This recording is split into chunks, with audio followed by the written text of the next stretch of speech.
Hey folks, Chris here. Welcome to Season 2, Episode 3 of Watch It in the Dark. Tonight we are going to take a look at George A. Romero's lost film, The Amusement Park. It's free to watch with a Shudder subscription or available to rent on Amazon Prime. The Amusement Park was written by Walton Cook and the cinematographer was Bill Hisman.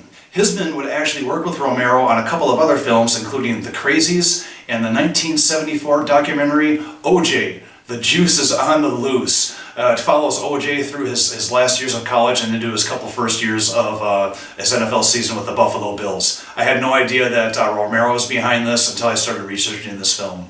Romero is best known for his Living Dead series, which started off with 1968's Night of the Living Dead and followed by Dawn of the Dead, Day of the Dead, and many more to follow. He's known as the King of the Zombies. Romero is also known for two of my favorite Stephen King collaborations based upon his short stories, and it's called Creepshow and Creepshow 2. Gregory Nicotero, who actually worked on Dawn of the Dead with Romero, he's got his own Shudder series on this rebooting Creepshow, and I think it's on Season 3 right now. It's pretty good. You should check it out. So what happened with the amusement park and why are we talking about it right now? A group called the Lutheran Society commissioned Romero to create a public service announcement to discuss the topics of ageism, elderly discrimination, and elderly abuse. They had no idea what they were in for.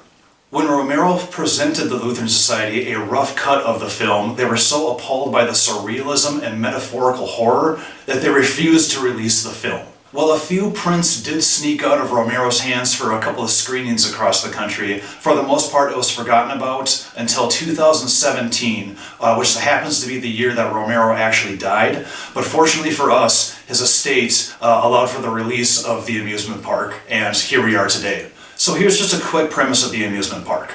After a rather lengthy, narrated introduction, the film follows Lincoln Maziel across an amusement park, and the day just unravels into pure terror. That's it. What happens? Well, it's Romero. That's what happens. I'm not going to go into too much detail into how Romero pulls this off. It's really only something that he can do, but he is known for social statements, and I think this is his finest moment.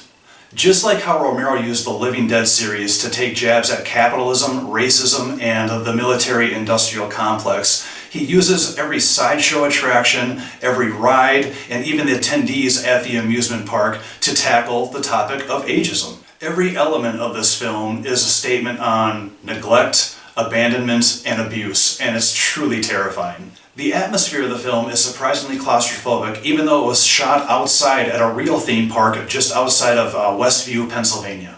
The film was also shot on 16mm, which makes it extra grainy and gives it that little extra, edgy, creepy feel. And considering that it was shelved for 40 years, its restoration is surprisingly remarkable. Now, the amusement park is not without its flaws. No, it's not in widescreen. Yes, there's some audio issues, but do not be fooled by the one-star reviews on IMDb. It actually holds a 6.4 on that platform, and considering IMDb just trashes horror movies, that's a really good review. Well, there you have it, folks. George A. Romero's 1973/2021 film, The Amusement Park. I'm not going to say it's going to scare your pants off, but if you're going to watch it with your parents, you should probably watch it in the dark. Take care.